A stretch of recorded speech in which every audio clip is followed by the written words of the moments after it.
All right, so a few updates this morning on what I've been working on the Subaru 57B Rat Rod, Sazabi influenced from the Gundam universe with the red paint.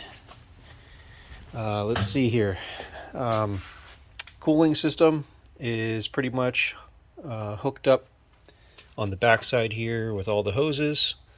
There's one kink, I think, down here. It's probably just because of a tight zip tie. So I'll need to make sure that that is nice and streamlined and doesn't kink. Air system is in. I've been testing it a little bit, routing it up and down. So had to change a few wires on the manifold here that I have mounted behind the head, or behind my head rather. So this is the correct wiring. I'll probably do another short video on this, but if you have one of these cheap AccuAir knockoffs, this is the correct wiring. So one goes to focus front left. Is that right? Yeah, rear left, front right, rear right. Okay? So take a screenshot of that. And that is how you hook that up.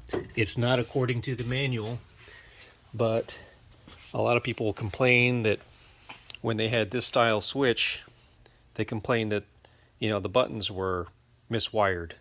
And I mapped it out, and, to some extent they were miswired, but what I was able to do is you can actually not touch any of the electronics in here. And if you switch around both the sensors, and the bag supply lines, like, you still got to make it match up so that the sensors there match with the inputs on the gauge. But if you route it like this, then everything will work fine. So at least, however they miswired it, it was consistent enough where switching the inputs around actually makes all four corners work correctly. Left side, right side works correctly, front and rear works correctly, and all up and down works correctly. So pretty happy about that. I rerouted the exhaust instead of having the exhaust come out of the bottom. And this is a little 3D printed bracket I did to space the hex nuts for these sensors were too big and they were hitting the mounting plate. So I spaced it up like 5 millimeters or something. Made a little fancy bracket. Got some longer screws and it all worked out fine. So I have the master sensor up here on the input side, so that tells me the tank pressure. And I decided to route the exhaust through a 1/4 inch out the top and around the roll cage down the A-pillar, and I'm going to have it exit out of the front of the car here somewhere, so it won't be inside the car. I could muffle it once it's out there, but it won't be blasting in anyone's ears. I tried regulating, we'll talk about the suspension a little bit here. I tried regulating the exhaust with a little threaded, basically it's a little regulator that looks like,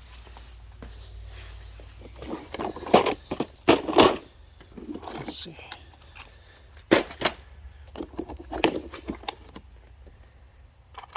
looks like this. Okay, it just had push to connect on one end, and then you turn this to choose how much flow you want. It's a flow regulator basically. Now you could do this with a simple shutoff valve and just crack it a certain amount. You could do it that way. So whatever you have. There's also like brass ones that they use for air tools. Those are nice. But I had this one on hand and I tried it. One thing I noticed is that if you make it too restrictive on the exhaust, the valves on here, I guess the exhaust valves only seal one way, in one direction. And so if you make the exhaust restricted going out of the manifold, the exhaust channel within the manifold sees all this high pressure coming out of one or more of the bags, and it kind of bleeds into other bags that have lower pressure. So I could be lowering the front, because the front needs more. Let's say the front needs like 50 psi to lift it off the ground, and the rear right now with an empty tank needs like 20 psi. If I'm dropping the front, okay, letting the air out from that 50, and then the air is restricted in the exhaust, it starts flowing into the back. So I'm slowly dropping the front, and the back is like jacking up high. So that's something that with these common manifold blocks where they share an exhaust channel before it leaves the manifold, you're going to have that problem. If you have the old style air suspension system where there's 2 solenoids per corner and the exhaust is directly to atmosphere, you won't have that problem at all. So that's something that the old systems have, a benefit of. Now they could have done like clever milling work so that each wheel would have its own separate exhaust and not share an exhaust port. Like that's something that could be done, but I guess it's not a problem for a lot of people. So or they don't run any restriction, and so maybe they don't see that problem. But if you're having that issue, then try not to put the restriction on the exhaust. So instead, what I was going to do here, and this is part of a safety mechanism that I'm kind of adding into the system, is I put a shutoff valve here. Okay, this is just like one of the ones I showed you before. It's push to connect on both sides, 1/4 inch, and I have one for each rear wheel, so I can slow the flow of air into the rear wheels. Because let's say I decided to air everything up.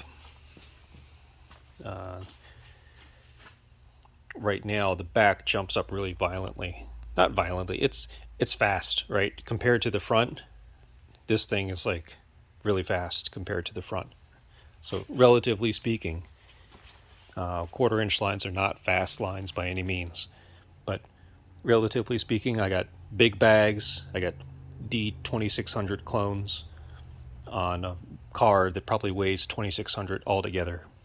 So it's very easy to lift the back, and I wanted to slow those down. So I will probably still add those same kind of turnoffs close to the bags up front.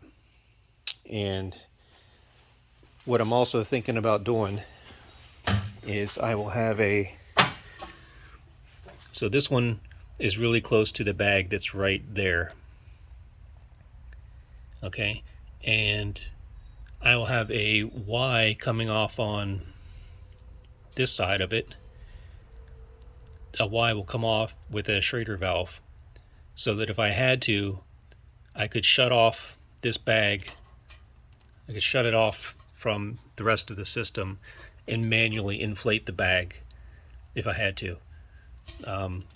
This is in case like the manifold goes bad, or like something's wrong with the manifold, or the electronics are not working on the manifold, or an airline.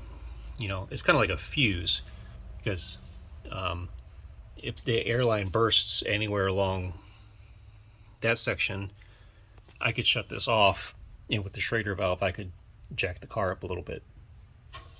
So that's the idea for that one.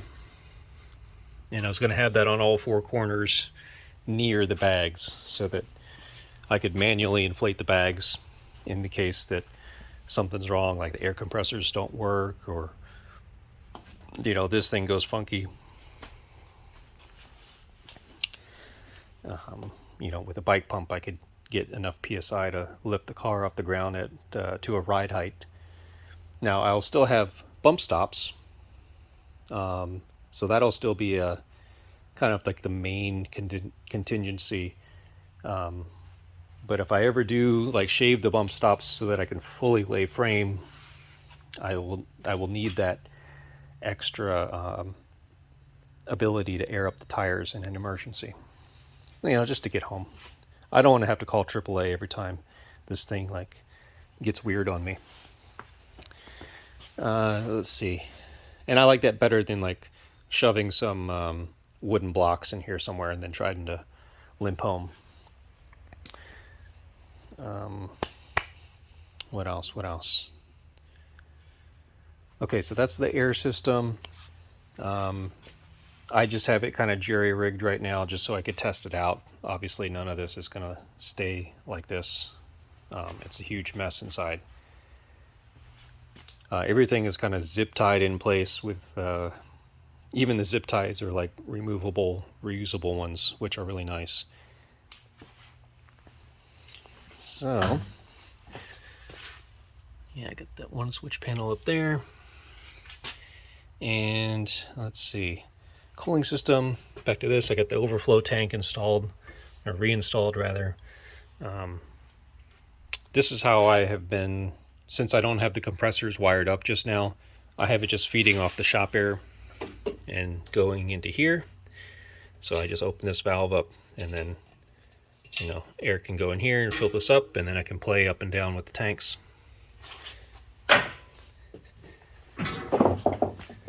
Alright, so here's a big manual gauge.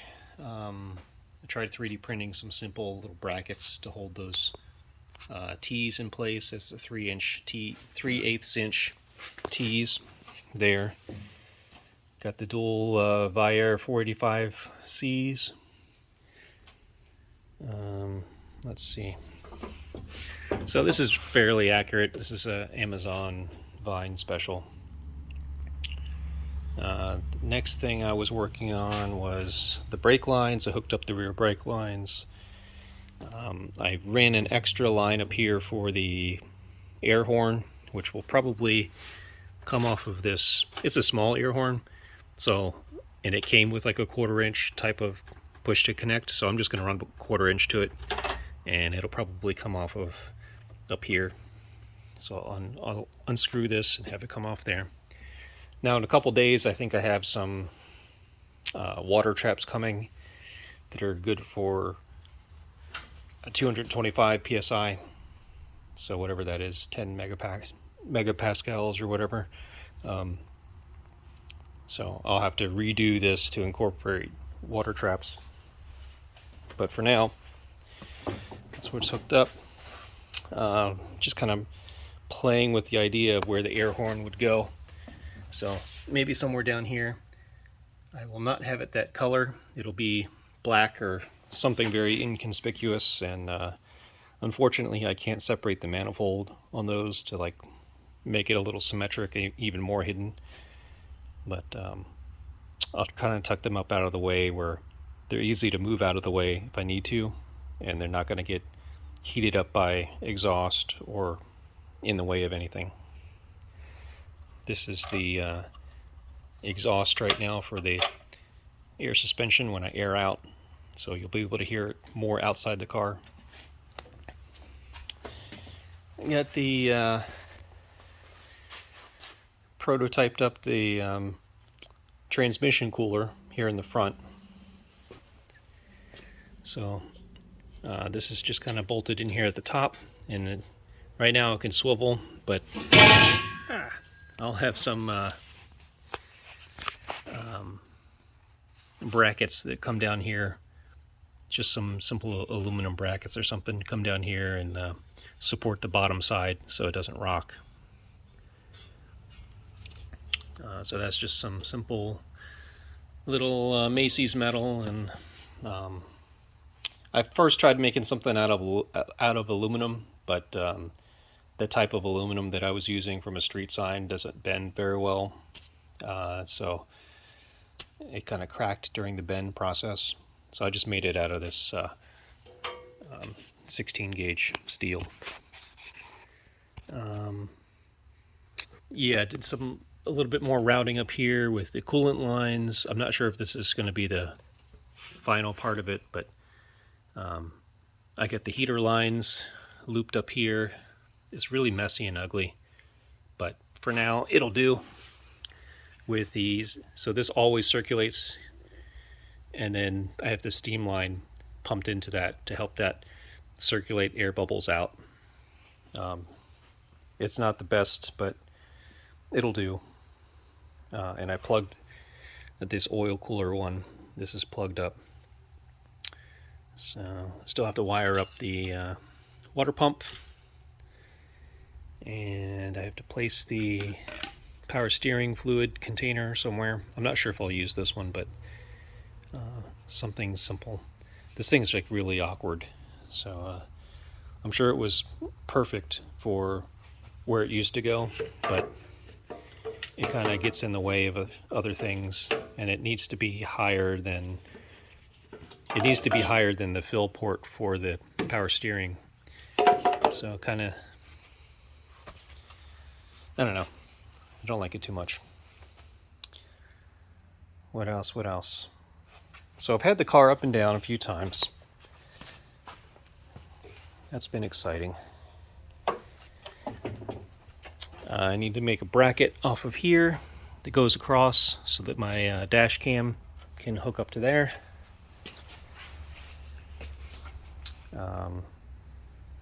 Really kind of hung up on the wiring.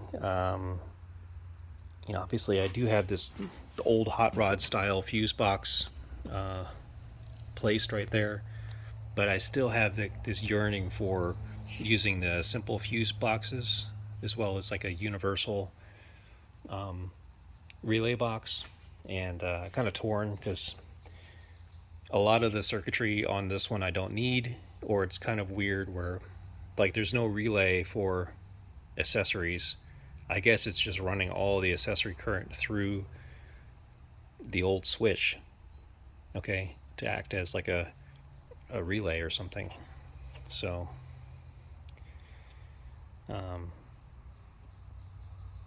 yeah, it's just kind of different than how I imagined it. So I might be taking that out and just using the wires.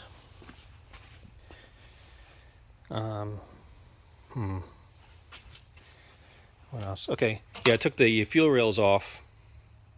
I'm thinking about like, okay, what's needed next? What's the most outstanding thing for me getting it started?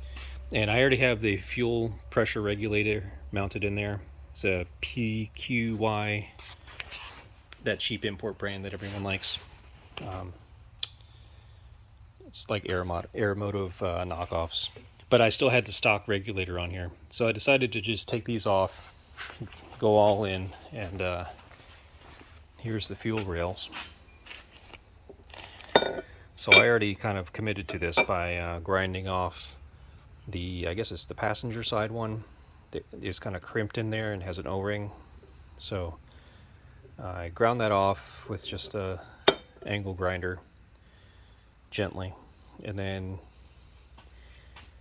some people like thread it and tap it. I'm not a huge fan of tapping NPTs. I don't have a lot of experience with it, and I'd rather just weld it, to be honest. And I have a lot of these weldable bungs, so what I need to do with this is actually, and I'm not going to bore this out any, and this doesn't fit. All right, so you just stick this in, your belt grinder or whatever, and you turn down this radius right there, so that it'll fit in, and then this will be flush, and then I can weld it in.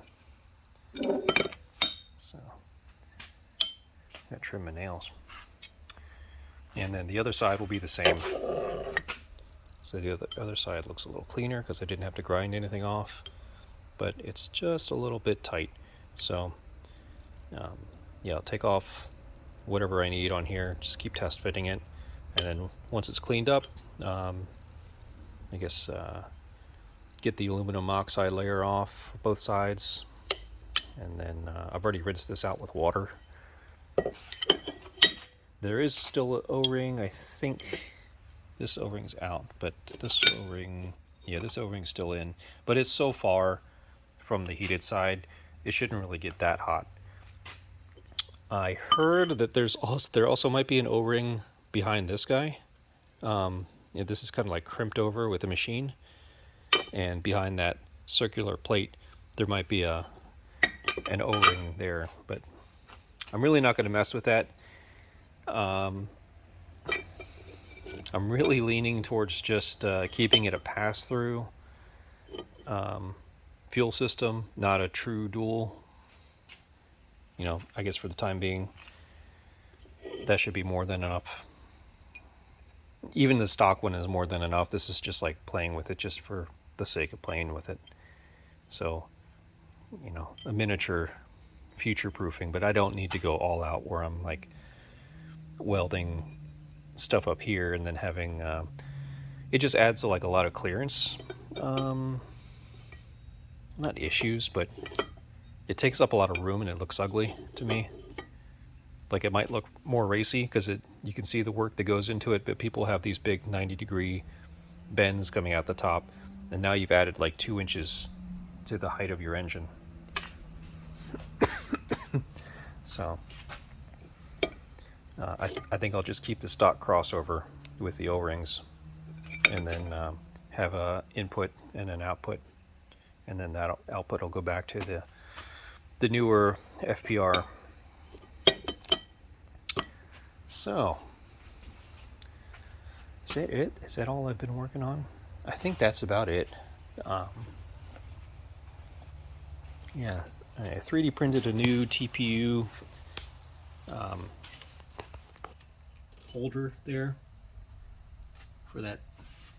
This is the Mick Tuning 12 gang.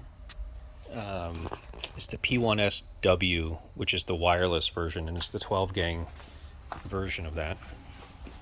So here it is charging,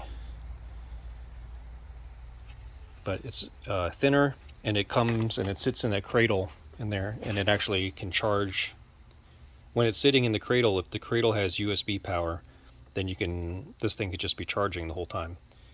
But this is wireless, and you know, it has all the functions of the other one, except it's wireless, and you can be a pretty good distance away from the car, and it's basically talking to that switch panel over there, which looks identical to this one, except it has a what's this one have that doesn't? I think the other one has a little toggle switch where you can tell it to turn on with accessory or turn on from just having power. So that'll go right in the steering wheel. It sits in that little cradle right there. I made it out of TPU, so it just kind of snugly fits in there in the steering wheel. But then I also attached the stock brackets with slightly longer screws to hold the TPU piece in. So it's kind of jerry-rigged up right now, but it's just like proof of concept. I'm not sure that I'll even keep it TPU. Let's see, is there anything else? Let me show you the gauges real quick. I think it's one of these. I haven't labeled these yet, so kind of searching around for which things. Turning them all. There we go. Okay, so that's the air meter there. And this knockoff is actually a Vevor brand. So the Vevor brand that makes everything, you know, they're just reselling for Chinese factories and putting like a little bit of quality control on it and selling it under the Vevor brand name. But so I got that, and I guess I got this one off of AliExpress a while back. So I like it. It's red. You know, it seems to be okay. The sensors all work. You know, it does fluctuate a little bit like it's doing right now. So it doesn't have, you know, maybe if I actually like press on the bag or something, the pressure would go up. Who knows? It's close enough for me. It tells me around about how much pressure is in each wheel and in the tank. So, yeah, I guess that's really it for now. Ramble, ramble, ramble. Don't really have anything else. I did look on, there's like a bagged community on Facebook that where they talk about, I was searching up limit straps. So I think I still want to use limit straps on the back and probably the front, because I have like a lot more travel than I actually need now, especially on the back raising up so high. So I think I want to be able to, yeah, just control the maximum height and not rely on the struts for that. Not try to bottom out the struts. But also I might want a firmer ride. And this goes for the front as well. These bags are so big that I could run them at a lower PSI, which means that they're going to be, you know, the spring rate's going to be low. It's going to be kind of a squishy ride. Not so much side to side because I got the roll bars, but the yeah, the air pressure is going to be a lot less, I think, than other cars. So if I can kind of build air pressure up against that limit strap, then that's kind of like increasing the spring rate, you know, to a degree, to a small amount. I'm not going to run like 200 psi in a bag, you know, where it's pulling against that 1/4 inch wire rope. But you know, that's kind of the idea, is get a little bit of extra spring, but then still have kind of limit the ride height. So, and I guess I could still adjust the cable, like swap the cables out for longer ones, or not sure exactly how I could do that easily and evenly. But anyway, yeah, that's it for now.